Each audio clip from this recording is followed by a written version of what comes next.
There are several ways to create a filter. This video is going to show you how to create a filter for specific emails. So if you look here in my inbox, I receive a lot of emails about new assignments. Now you can sometimes go and turn notifications off so you don't receive those, but maybe perhaps you are wanting to see them, but you don't want them to come directly to your inbox.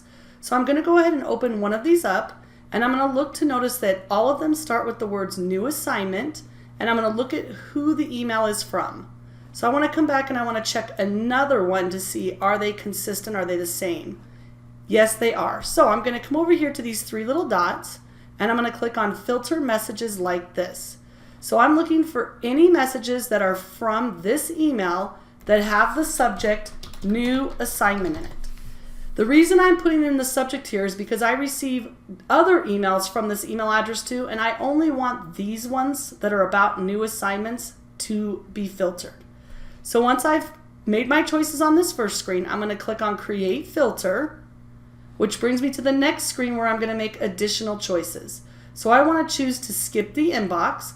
Maybe you want to mark them all as read. Sometimes this is a decision you want to make. Say you're getting, you're filtering messages that are a newsletter that you get, a weekly newsletter. You may not want to mark those as read because you actually want to know which ones you've read and which ones you have not.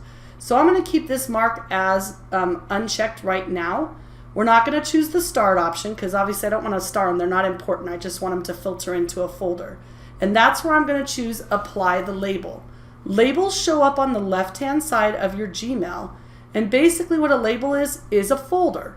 So you're basically putting all these emails into a folder. So you click on this drop down, and if you have labels already created, you will see the list of labels here, but I do not. So I'm going to click on New Label, and I'm going to call this, I'm just going to put GC for Google Classroom short, and put New Assignments. You can name your folder whatever you want it to be. Then, and know though that your folders show up on the right-hand side in ABC order. So if you wanted this to show up at the very bottom of your list, because it's not that important, you might want to put a Z in front of it first, because then it shows up at the very bottom of your list. So that's just a little tip too. I'm going to leave that off for now. This next label under, this would be like, let's say that you have a bunch of different filters you're creating for Google Classroom and you want to put all of them within another folder. That's where you would choose this. As you can see, I don't have any folders in this account, so you don't see that as an option. So I'm going to uncheck that. This then we'll click Create, but we're still not created our filter yet. We're going to continue to make our other choices here. You don't have to choose everything. You're just choosing the things that apply to this filter. The most important thing though is right here at the bottom. If you want to apply this setting to all emails that are currently in your inbox with this setting, then you need to make sure you check this box. Now we're going to click Create Filter, and you will see that over here on the left-hand side, this has created my folder GC New Assignments.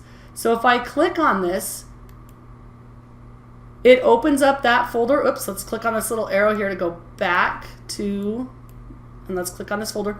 Now you can see all of those emails are in here, and they all start with New Assignment. If I come back to my inbox, you can see I no longer see those emails here like I did in that list originally. And that's how easy it is to create a filter.